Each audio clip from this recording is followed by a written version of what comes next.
এই বছরের মধ্যে নির্বাচন সম্পন্ন হওয়া অত্যন্ত জরুরি।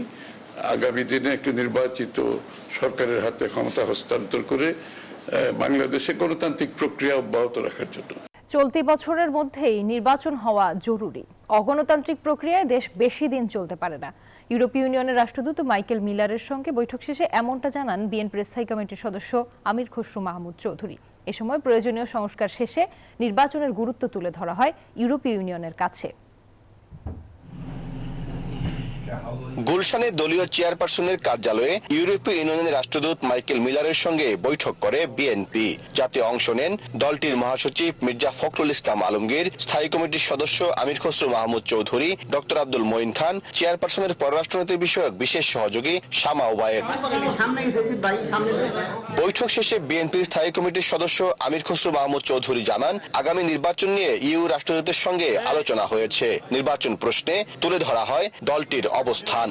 আমরা সবসময় বলে আসছি এই বছরের মধ্যে নির্বাচন সম্পন্ন হওয়া অত্যন্ত জরুরি। আগামী দিনে একটি নির্বাচিত সরকারের হাতে ক্ষমতা হস্তান্তর করে বাংলাদেশে গণতান্ত্রিক প্রক্রিয়া অব্যাহত রাখার জন্য বৈঠকে দেশের অর্থনীতি ও সংস্কার নিয়েও আলোচনা হয়। বিনিয়োগকারীদের স্বার্থে যে সমস্ত পরিবর্তনের দরকার সেগুলো বিএনপি ইতিমধ্যে তার কর্মসূচিতে নিয়েছে এবং সেগুলো আমরা পরিপূর্ণভাবে বাস্তবায়ন করব। নির্বাচন সংস্কার ইস্যুতে ইউরোপীয় ইউনিয়নের রাষ্ট্রদূত কি বলেছেন তা জানতে চাইলে কোনো উত্তর দেননি আমির খসরু।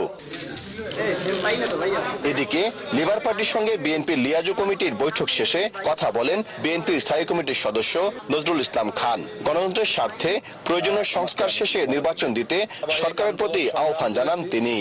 আমরা আশা করছি তারা জনগণের দুর্ভোগ যত কমে তার চেষ্টা করবে এবং তারা যত দ্রুত সম্ভব গণতন্ত্রে ফিরে যেতে পারে তার ক্ষেত্র প্রস্তুত করবে।